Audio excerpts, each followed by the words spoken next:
Hey, good afternoon, everyone. Happy Friday. Our guest today is Philippe Lazzarini, the Commissioner General of the United Nations Relief and Works Agency for Palestine refugees in the Near East. He will join us here once he's finished briefing the Security Council on UNRWA. The Secretary General today flew from Beirut to Naqoura to visit UNIFIL, the UN peacekeeping mission in southern Lebanon, and express his gratitude for the courage and determination of the UN peacekeepers who've been working in very challenging circumstances. During his time on the ground, the Secretary General visited some UNIFIL positions that had been hit by Israeli forces last year. In remarks to the assembled leadership of the UN mission, the Secretary General said that they are not just on the Blue Line of Lebanon, but on the front line of peace, and that the UNIFIL mission is the most challenging environment for peacekeepers anywhere. The continuing occupation by the Israel Defense Force inside the UNIFIL area of operations and the conduct of military operations in Lebanese territory are violations of Resolution 1701 and pose continued risk to UNIFIL's safety and security, Mr. Guterres told the peacekeepers. He also noted that Blue Helmets had uncovered over 100 weapons caches belonging to Hezbollah or other armed groups since the 27th of November. Mr. Guterres also interacted with the general leading the Lebanese armed forces in southern Lebanon. He said that the United Nations presence is temporary and emphasized that UNIFIL is here to do everything possible to support the Lebanese armed forces. The Secretary General returned to Beirut later in the afternoon, where he met with President Emmanuel Macron of France, who was also on a visit to Beirut. They had a wide-ranging discussion on developments in the region. In the evening, the Secretary General, along with the UN Special Coordinator in Lebanon, Janine Hennis-Plasschaert, and the UNIFIL Force Commander, General Aroldo Lazaro, will attend a working dinner hosted by the caretaker Prime Minister of Lebanon, Najib Mikati. On Saturday, the Secretary General is expected to spend the day in Beirut, where he will meet with President Joseph Aoun, Prime Minister-designate Nawaf Salam, and the Speaker of the Parliament, Nabi Berri. And we expect the Secretary General to hold a press conference late Saturday afternoon, Beirut time. Also on travel, the Deputy Secretary General, Amina Mohammed, is in Addis Ababa, Ethiopia. Today, she met with Ahmed Shide, the Minister for Finance of Ethiopia. They discussed the country's ongoing macroeconomic reforms and the upcoming 4th International Conference on Financing for Development. Ms. Mohammed then traveled to Wanchi, where she is convening a retreat with the executive secretaries of the regional economic commissions. She will return to New York on Monday. And I have an announcement for you.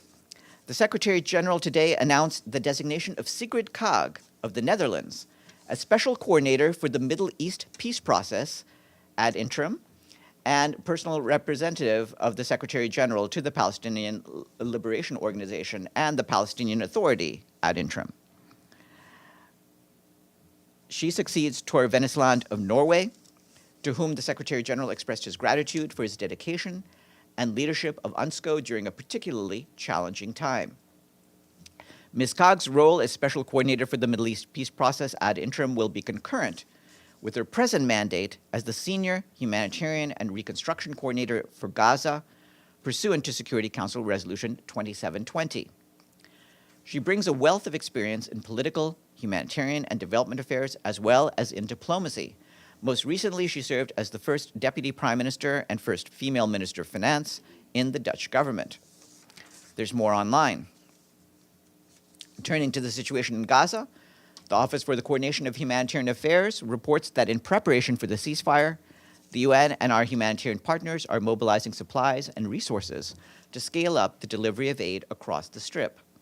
The humanitarian community is working to increase the pipeline of goods into Gaza via all available crossings and prepare for distributions within Gaza. As reported yesterday, 80,000 tons of food assistance, enough to feed 1 million people for 3 months, is on standby for entry to Gaza as soon as possible. We and our humanitarian partners are also exploring ways of expanding cash assistance.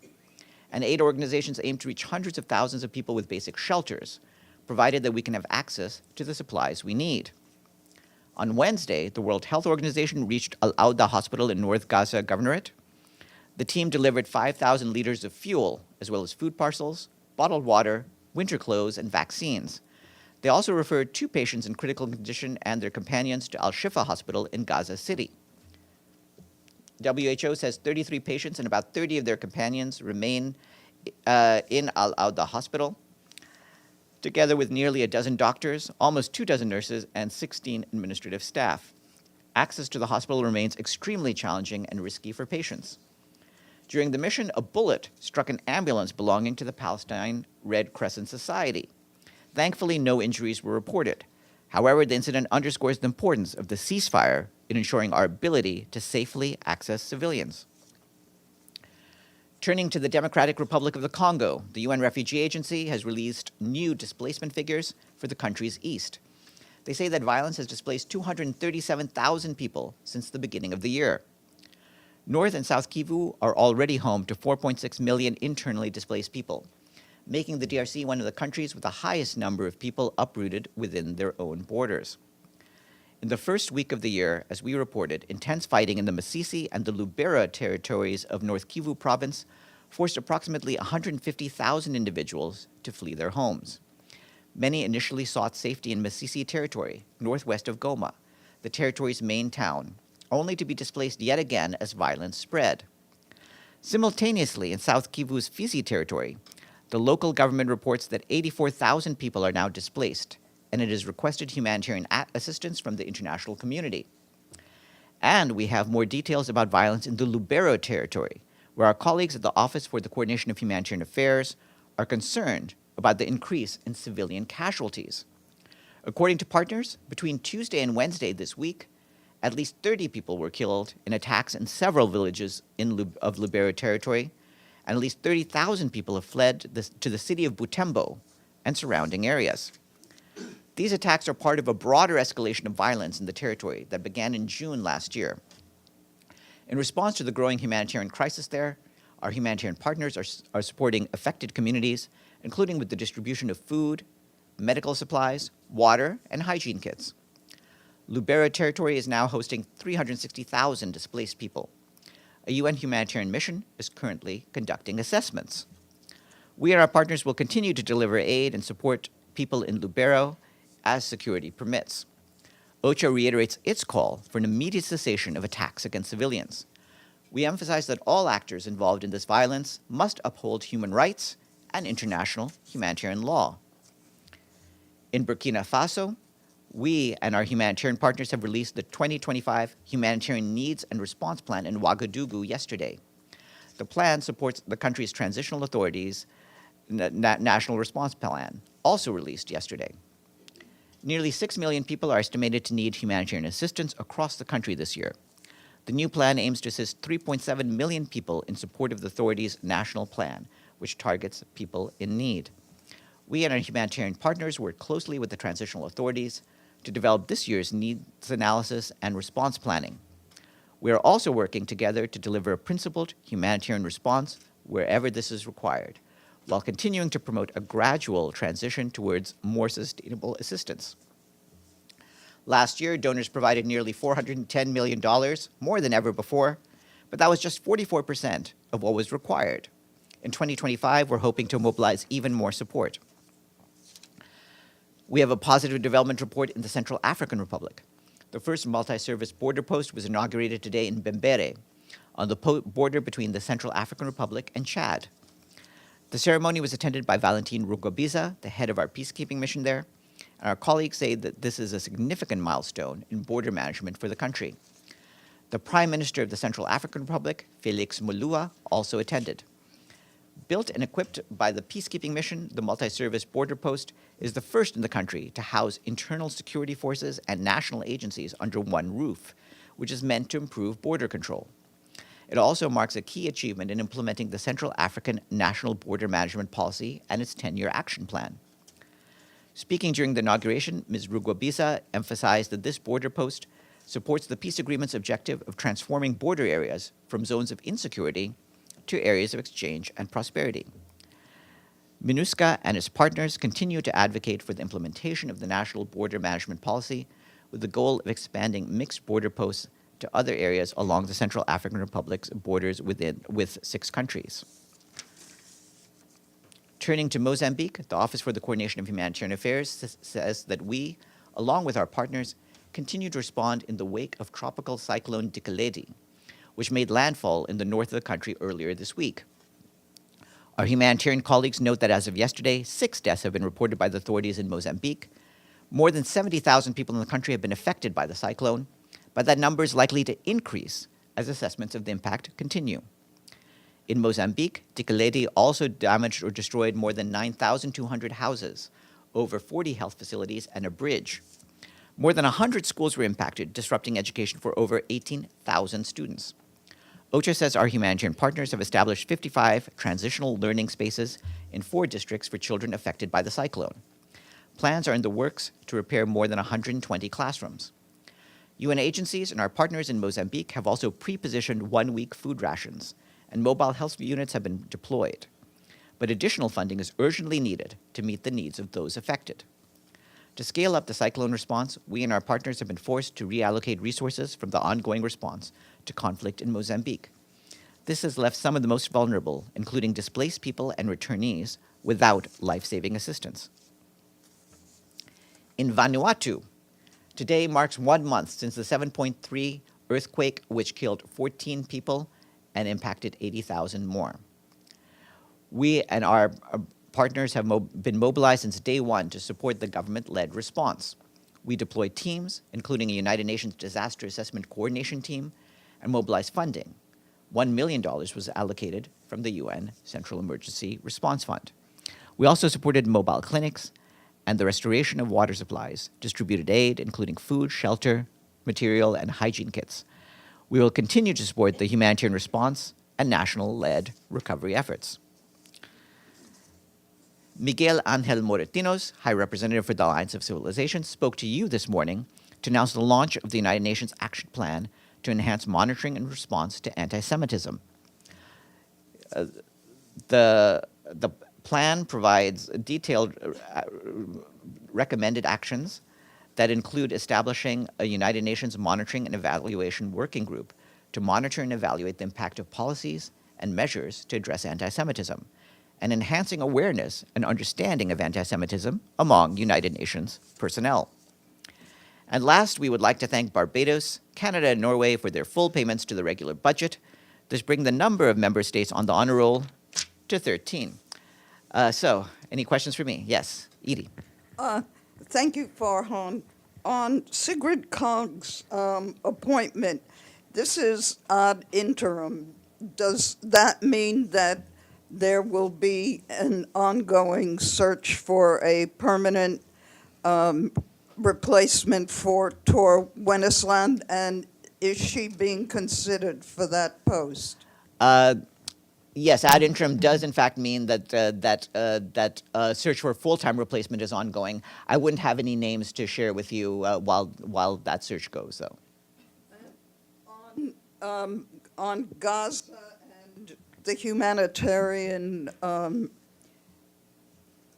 activities going on, is there any update on possible new security arrangements to ensure that humanitarian aid is going to get to those Palestinians in desperate need? I don't have any specifics to share with you at this point while the discussions are ongoing, but certainly that is the aim of what we're trying to achieve, is have a stable and secure environment in which to provide aid. Pam? Farhan, the way you described it, there's a dual role for Sigrid Kaag. Would you say she is the person at the UN who will be the main point person for the ceasefire, hostage release, all of that? Thanks. What I would describe is that she will be the main person dealing with the question of how to get humanitarian assistance into Gaza, because of course that will be her responsibility both as special coordinator and in her current role as the senior humanitarian coordinator. Thank you. Deji? Yes, just a follow-up of Pam's question. Well, first of all, has this appointment of Ms. Sigrid Kaag been approved by Israeli authorities? Is there a procedure of that? Obviously, in order to make this sort of appointment, we consult with all of the concerned parties. Secondly, when Palm mentioned about this dual title, I believe you mentioned about the special coordinator as well as the for Middle East peace process, as well as the special representative, personal representative. Then what would this left to the 2720 special coordinator for Gaza? She continues in that role. So that's Yeah, three roles together. Yes, I mean, she has the roles that were in the previously filled by Tor Venisland, as well as her existing previous role as the senior humanitarian coordinator. Okay. Abdul Hamid? Follow up on Secret Gag. Can you confirm that there was any contact with the Palestinian parties on her appointment? Like I said, in order to make these appointments, there's consultation with all involved parties. Does her appointment require Security Council approval, or just it's in the hands of the Secretary General? This is something that the Secretary General has in his capacity to appoint. So he's making this as an ad interim appointment, but of course he will inform the Security Council. Yes, Michelle. Thanks, Farhan. The talks happened today, apparently, in Cairo on the arrangements around getting an aid surge in once the ceasefire comes into place. Has the UN concerns about security and other issues been allayed in any way? Well, that's similar to what Edie had been asking earlier, and what I can say is that the discussions on our security concerns are ongoing. What we're hoping to do is have an environment in place so that we can have the necessary aid go in. And of the 600 trucks a day that are supposed to go in, how many of those will be UN? I think it's too early to determine how much we'll be able to get in. Right now, we're trying to see that we have all the crossing points that are necessary opened, and that we can have traffic go in. But we'll be able to provide more figures once we know what we're capable of getting in. And will these talks continue over the weekend? They're ongoing right now, yes. Yes, Sylviane. Thank you. It's a follow-up on Sigrid Kaag appointment. Sigrid Kaag is supposed to finish her mandate on March 25th. How long her mandate will be? I think right now she's working within her existing mandate, and we will seek an extension as required. Mike Wagenheim online, and then Talal after that. Mike? Thanks, Farhan. As you well know, getting any UN employee, staffer accepted implicitly, even passively by Israel is a tall order nowadays. Can the Secretary General give a kind of a summary of what kind of characteristics, what tone she's setting that is allowing Israel to kind of, I don't know about welcome her into the fold, but at least give their stamp of approval that, she can be involved in this right now when everybody else is kind of excluded? Well, I can't speak for why different governments make the decisions that they make, obviously, but it's very clear from her past record that Sigrid Kaag has had a number of senior positions in the region and has impressed all of the governments with whom she's worked about her professionalism. Talal. Thanks, Farhan. There are reports in Israeli press that the United Nations is holding talks and negotiation with the Israeli Foreign Ministry on how to replace and who to replace UNRWA by the end of this January. Is there truth to these reports? And if there is, can you tell us something about these negotiations? I think what I can tell you is what we've been saying consistently, which is that the Secretary General firmly believes that because UNRWA is the backbone of our operations in the occupied Palestinian territories, there's no way to simply replace UNRWA. He's made it very clear that if UNRWA is not able to do its responsibilities, it will be upon Israel to fulfill its responsibilities as an occupying power for the humanitarian conditions of the Palestinians in the areas where it rules. Is that what the high official quoted by the newspaper are telling the Israeli Foreign Ministry and Israeli government? I have no idea who these high officials of whom you speak are. Abdelhamid. Today, Farhan, Israeli government released all settlers who've been accused of terrorism. Apparently part of the deals between Netanyahu and the right members of his cabinet. So are you aware of this development, and what do you say to that? Well, it's not for me to comment on internal law enforcement developments within a member state. What I can say is that our normal concerns about the activities of settlers who have been found guilty of violent attacks are concerns that we've shared very widely, and those remain.